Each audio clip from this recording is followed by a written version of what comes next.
Halloween. I want to start this video right straight to the point. I love this guy. I love his design. I love his character. I think he's goofy. I think he's the perfect type of, like, classic robot design cheese that I love. And I'm realizing under the light just now as I'm saying this that he's covered in way more paint chips than I'm willing to admit. When has that happened? He's been on my shelf for 6 months.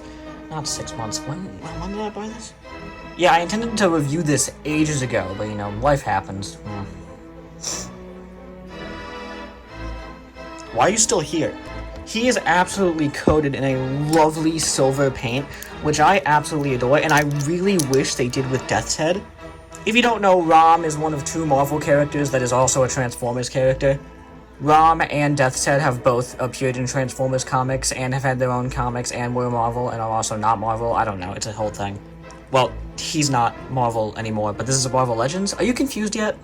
Anyway, I hope he gets a new comic soon. I like him. I like the juxtaposition of the really bulky and square upper torso with the very round everything else.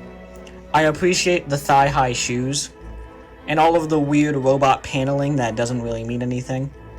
The head sculpt is absolutely freaking amazing. He just managed to stay on the charming and cute side of featureless, and I love the glowy eyes. The word of warning, as I brought up earlier with the silver paint, I did fully scratch the crap out of this side while I was posing him earlier, so, you know, just watch out. Accessory-wise, he comes with a little comic book of himself, which I think is really nice. It's really nicely printed, and I think it's really fun.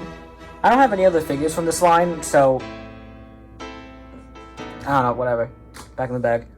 He comes with 2 guns. He comes with this flatter looking one, and a more boxy, 3-dimensional looking one. He also came with a blast effect, which is supposed to mimic the lights and sounds of the original toy, but I just cannot seem to find it, and it's really bumming me out. Give me a minute.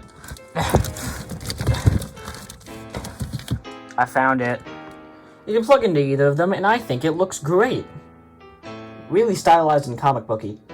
He has 2 grabby hands, which I have to mention have the most satisfying thing when they just slide in and out of the hand so, like, easily, and it's so nice. He comes with 1 fist and 1 karate chop action hand, but they've seemed to forget to include the karate chop action. Now on to posability. I don't know why I cut there. There's a ball joint at the head and also a hinge joint. There's a ball joint in the base of the neck and a ball joint in the head and a hinge joint, so you can get some really nice wiggly waggly movement. He can look up very high and he can look down very down. What? You can do a solid rotation and in and out, rotation of the bicep, a good double bend at the elbow, some good that, you know, oh, and a rotation. There's a hinge ab crunch and a ball joint, so you can get a nice deep ab crunch and a pretty good arcing back. The ball joint also doubles as a waist rotation that can go all the way around, but I don't want to chip the paint. The legs are pretty fun. He can kick that high. He can split that much. There's a rotation at the hip, double bend at the knee, and of course there's an up and down and an ankle pivot. The only thing he's really missing is a calf swivel, so. Did I mention I really like the detail on his feet? That might be the first time I've ever done that for a figure. Actually, no, Todd McFarlane, he had feet. The posability is the best you will ever get out of a Marvel Legend. What I mean is, it's not input quality posability, but it is the absolute best of what you can get with a Marvel Legend. Are there butterfly joints? No, but every other joint that is here is being used to its greatest capacity that I haven't seen with any other Marvel Legend. Every Marvel Legend that I have has pretty alright articulation, but there's always a couple foibles here and there that keep me from completely enjoying it, like there's a joint too tight here, or the range isn't as much as I would like here. But this, it really doesn't feel like that. When I'm playing with it, I'm just having a good time. Could it use butterfly joints? Yes, but I'm not really thinking about that when I'm posing this guy. I'm just having a fun time. Go check out my Instagram, I do pictures. Anyway, there's nothing left to talk about except for size comparison! Here he is next to my favorite Marvel Legends, Ultron, Ultron, Ultron, Ultron, Ultron, and Ultron.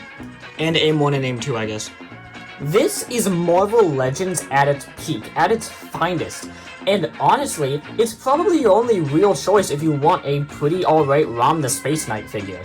The original one from the 70s has been turned to dust. The one from San Diego Comic-Con is probably a pain in the ass to find. And frankly, this is a character that the import companies aren't going to touch with a 30-foot pole. So you want this character, this is your best and pretty much only bet. I don't know why I read that like that. But I do think this is one of, if not the best Marvel Legends figure ever made. It exemplifies everything good about Marvel Legends with almost none of its faults. Sure, it's missing butterfly joints, but everything else is amazing. I'm realizing I never talked about the jetpack! Look at how cool it is!